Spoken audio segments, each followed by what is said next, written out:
Bueno, vamos a compartir material sobre el tema de gases. Hago una aclaración.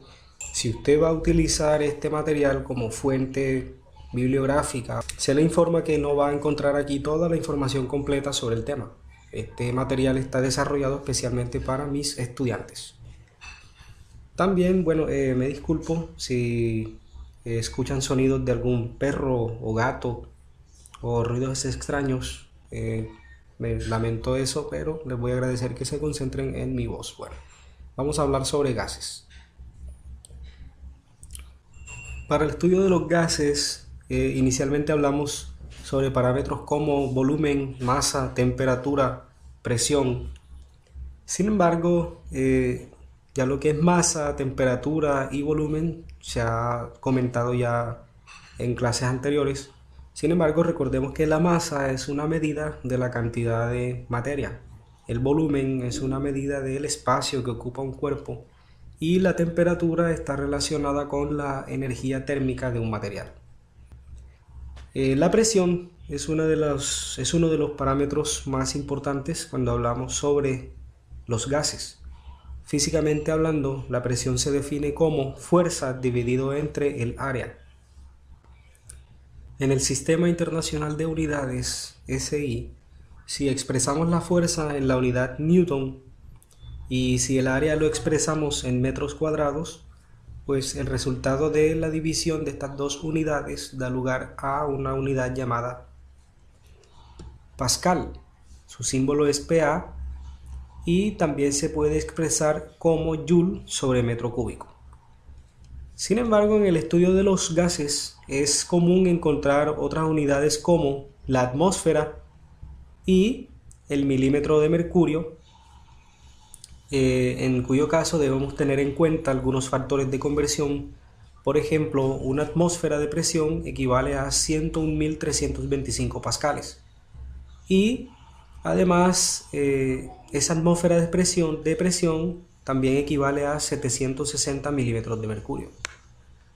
Bueno, hablemos sobre la ley de Boyle. La ley de Boyle establece que a temperatura constante el volumen que ocupa un gas es inversamente proporcional a la presión que este gas ejerce dentro del recipiente. Un proceso en el cual la temperatura es constante se conoce como proceso isotérmico. Matemáticamente, la ley de Boyle se puede expresar como presión 1 por volumen 1 siempre va a ser igual a una presión 2 por volumen 2. Es decir que la ley de Boyle nos habla sobre un cambio de estado, desde una presión inicial y un volumen inicial hacia una presión final y un volumen final. También es posible expresar esa ley de Boyle matemáticamente diciendo que la presión por el volumen siempre es igual a una constante siempre y cuando la temperatura permanezca constante.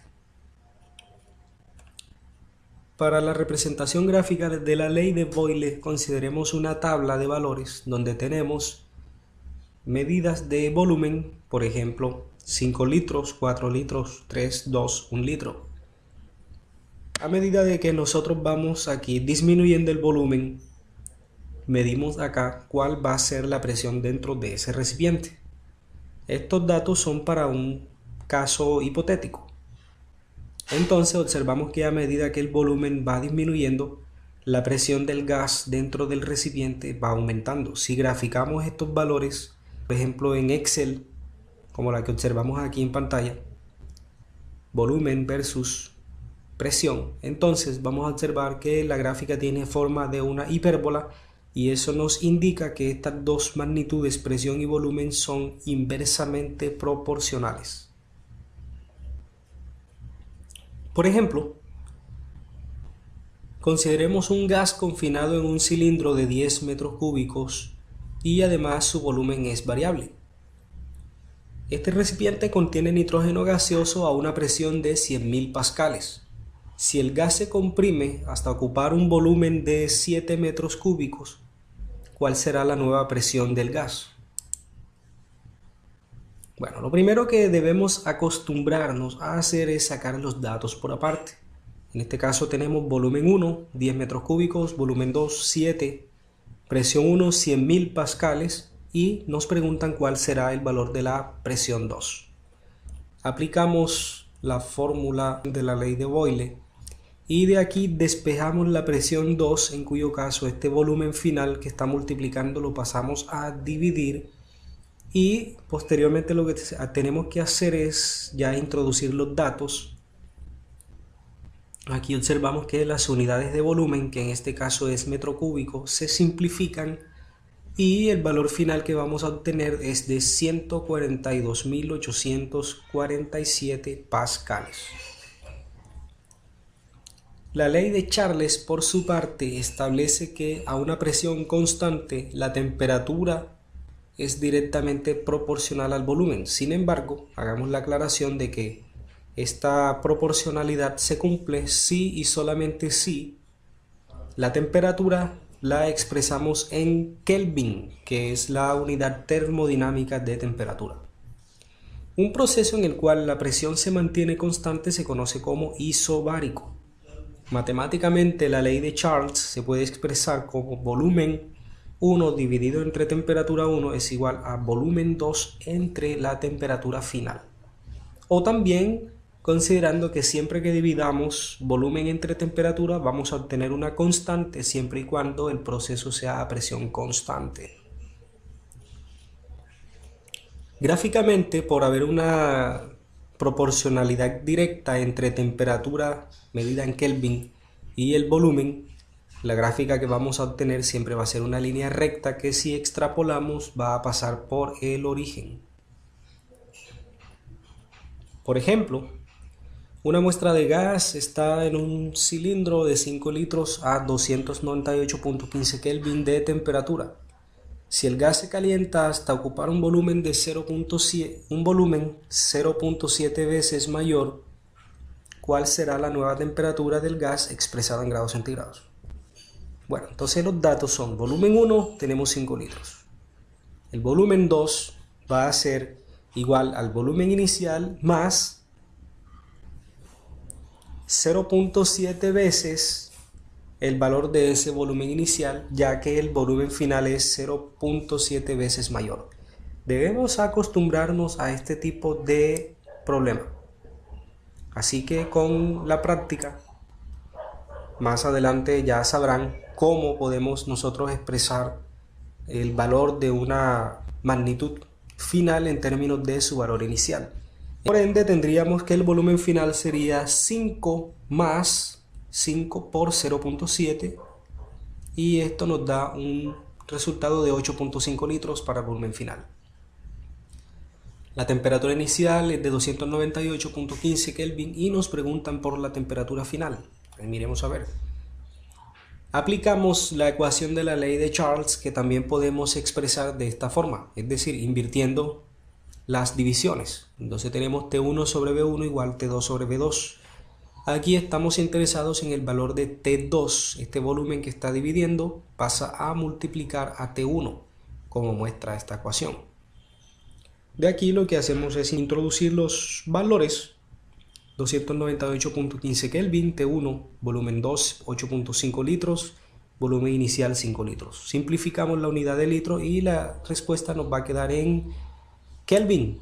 Como observamos aquí, 586.85 Kelvin.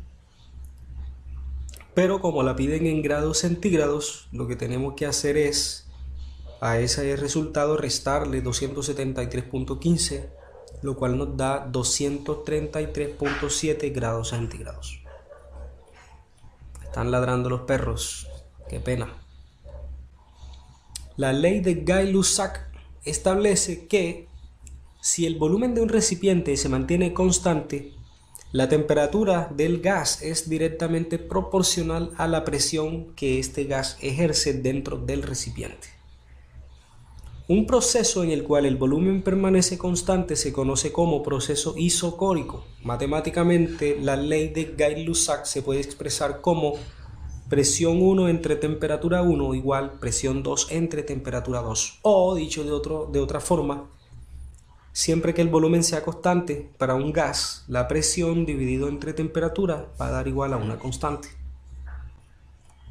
La gráfica es similar a la de la ley de Charles. Observamos que si graficamos presión en función de la temperatura, lo que vamos a obtener es una línea recta, lo cual nos indica que la presión y temperatura son directamente proporcionales.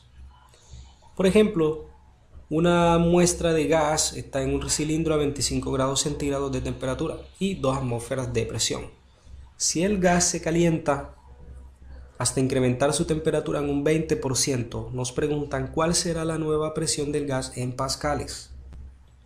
Sacamos los datos. Nuestra temperatura inicial es de 25, que en Kelvin da un valor de 298.15, después de sumar 273.15.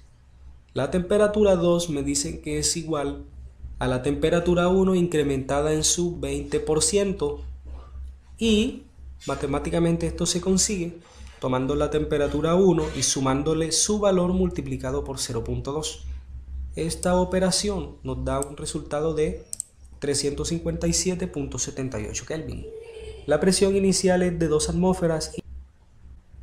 Aquí realmente lo que estamos interesados es en la presión 2.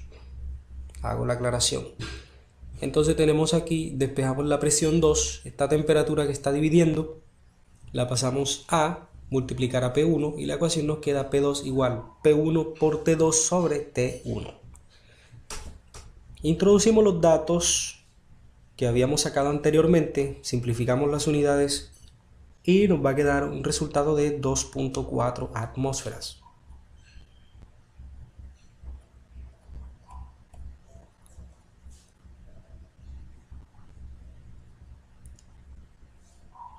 La ley de Avogadro establece que si la temperatura y presión permanecen constantes, el número de moles de gas contenido en un recipiente es directamente proporcional al volumen de dicho recipiente.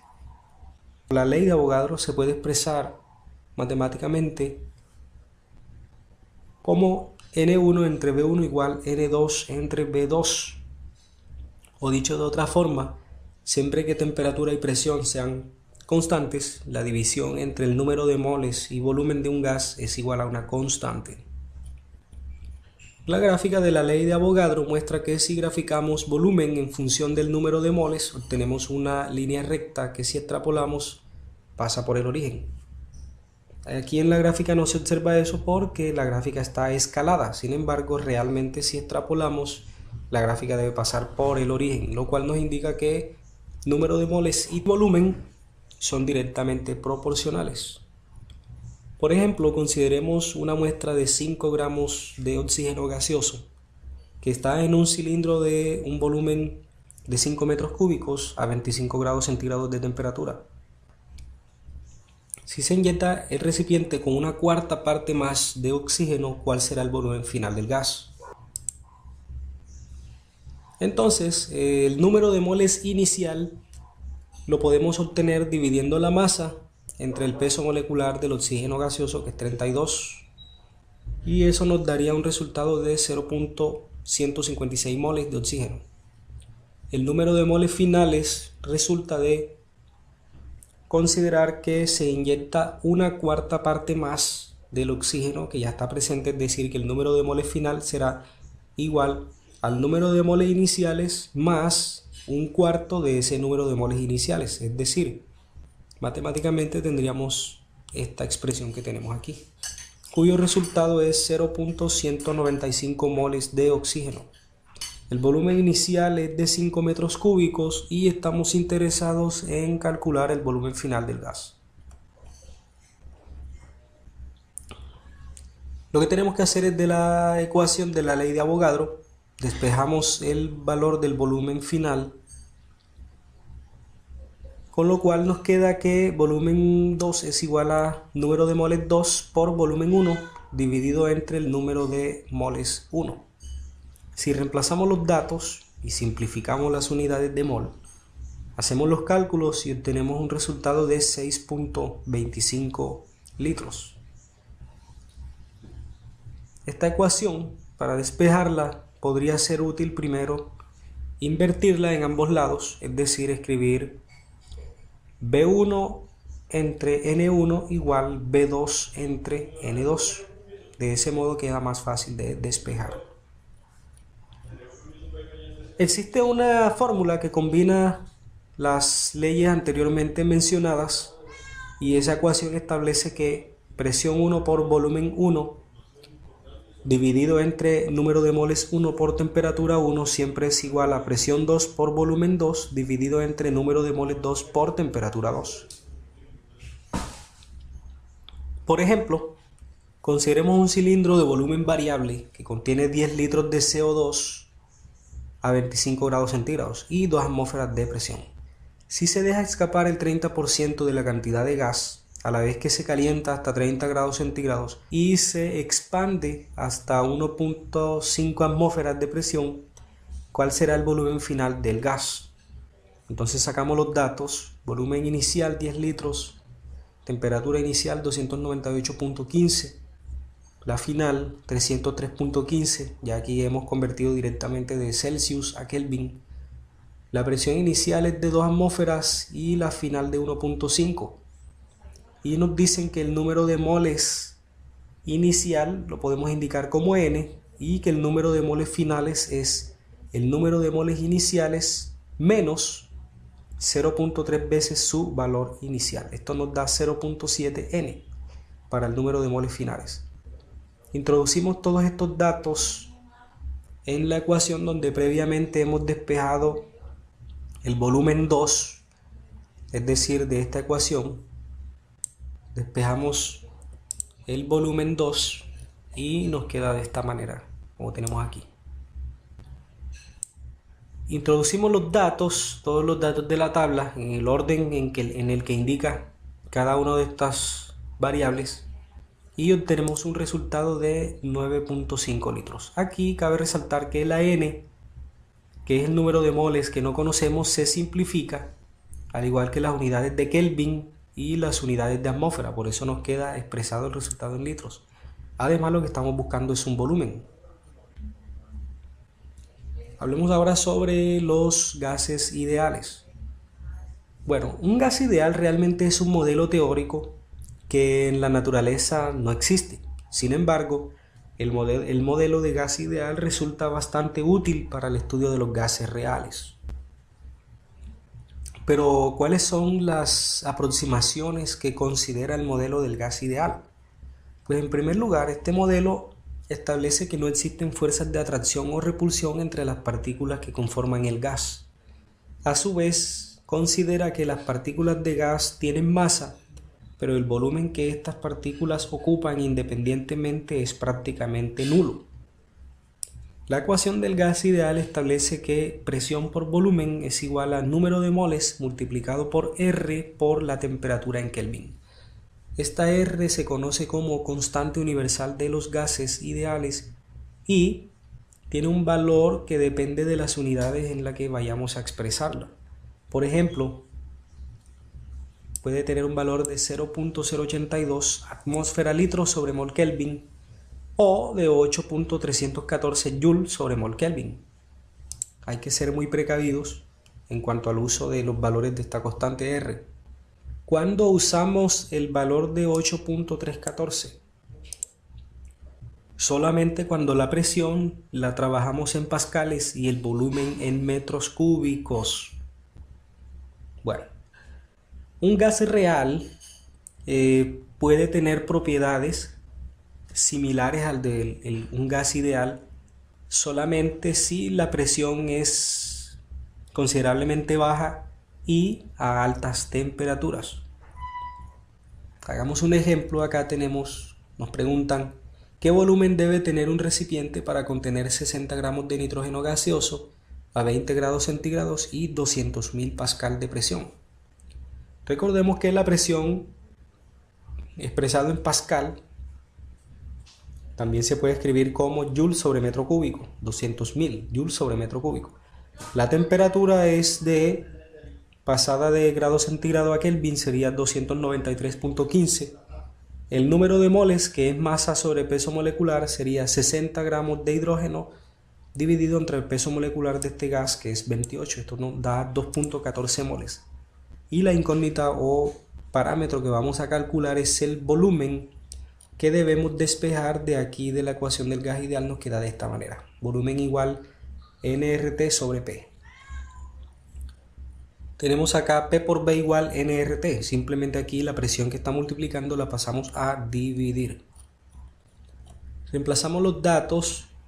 Como la presión nos las están dando en Pascal, es decir, Joule sobre metro cúbico, entonces utilizamos el valor de R 8.314 Joule sobre mol Kelvin. Aquí simplificamos las unidades de mol, simplificamos Kelvin y simplificamos Joule. Por la regla de medios por medios y extremos por extremos, mal conocida como la ley de la oreja, la unidad final de esta serie de cálculos es el metro cúbico. Además, recordemos que lo que estamos calculando es un volumen.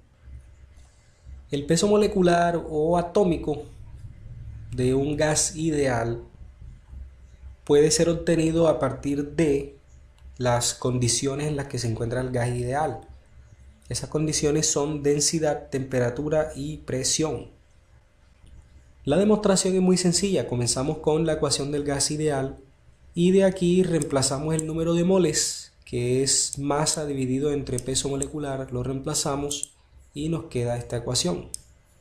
De aquí lo que hacemos es despejar el peso molecular que está dividiendo, lo pasamos a multiplicar, y P por B que está multiplicando lo pasamos a dividir. Nos queda de esta manera que tenemos aquí. Hacemos un reordenamiento y resulta que masa dividido entre volumen es igual a algo que se llama densidad. Por esa razón la ecuación nos queda que el peso molecular es igual a densidad por R por T sobre presión. Por ejemplo, nos piden determinar la densidad del metano, que es un gas, a 300 Kelvin de temperatura y 0.5 atmósferas de presión. Pues el peso molecular del metano se puede determinar a partir de su fórmula molecular, es de 16 gramos por mol. Entonces, de la ecuación anteriormente dada, lo que despejamos es la densidad. RT que está multiplicando pasa a dividir y la presión que está dividiendo pasa a multiplicar. El peso molecular nos queda de esta forma. Reemplazamos los datos: presión 0,5, la constante de los gases, temperatura de 300 Kelvin y el valor que nos va a dar de esa serie de cálculos. Simplificamos todas las unidades, atmósfera y atmósfera se simplifican, igual que moles y moles, Kelvin, Kelvin, y la unidad que nos va a quedar es el gramo sobre litro. El valor de estos de final después de estos cálculos es 0.325 gramos sobre litro. Por último, hablemos sobre la ley de Dalton de las presiones parciales. Esta ley nos establece que si tenemos una mezcla de gases ideales, cada gas tiene una presión igual a la que ejercería si estuviera solo en el recipiente. Eso significa que la presión total, debido a una mezcla de gases, pues se puede obtener como la suma de las presiones parciales o individuales de cada uno de los gases. Matemáticamente esto significa que la presión total es igual a la presión del gas 1 más la presión del gas 2 más la presión del gas 3 y así sucesivamente. Vamos a resolver un ejemplo que tenemos acá arriba. Este mismo ejemplo lo vamos a resolver con la ley de Dalton. Entonces, los datos ya los teníamos, entonces simplemente sería escribir la ley de Dalton para una mezcla que contiene dos gases. Sería presión total igual presión 1 más presión 2. Entonces, cada una de estas presiones la puedo modelar por la ecuación del gas ideal. La presión del hidrógeno, que es este 1, sería para hidrógeno, aunque el orden no importa. Sería número de moles de hidrógeno por RT entre el volumen total. Y la presión 2, que en este caso sería la del argón, sería número de moles de argón por RT sobre el volumen total. Reemplazamos los valores que ya habíamos determinado y Después de simplificar y operar en la calculadora, obtenemos que la presión total es 2.4 más 0.901 atmósferas, para un resultado de 3.30 atmósferas, donde este 2 es la presión parcial del hidrógeno y 0.901 atmósferas es la presión parcial del argón. La suma de las presiones parciales nos da la presión total de 3.30. El mismo valor obtuvimos utilizando normalmente la ecuación del gas ideal, como podemos observar aquí.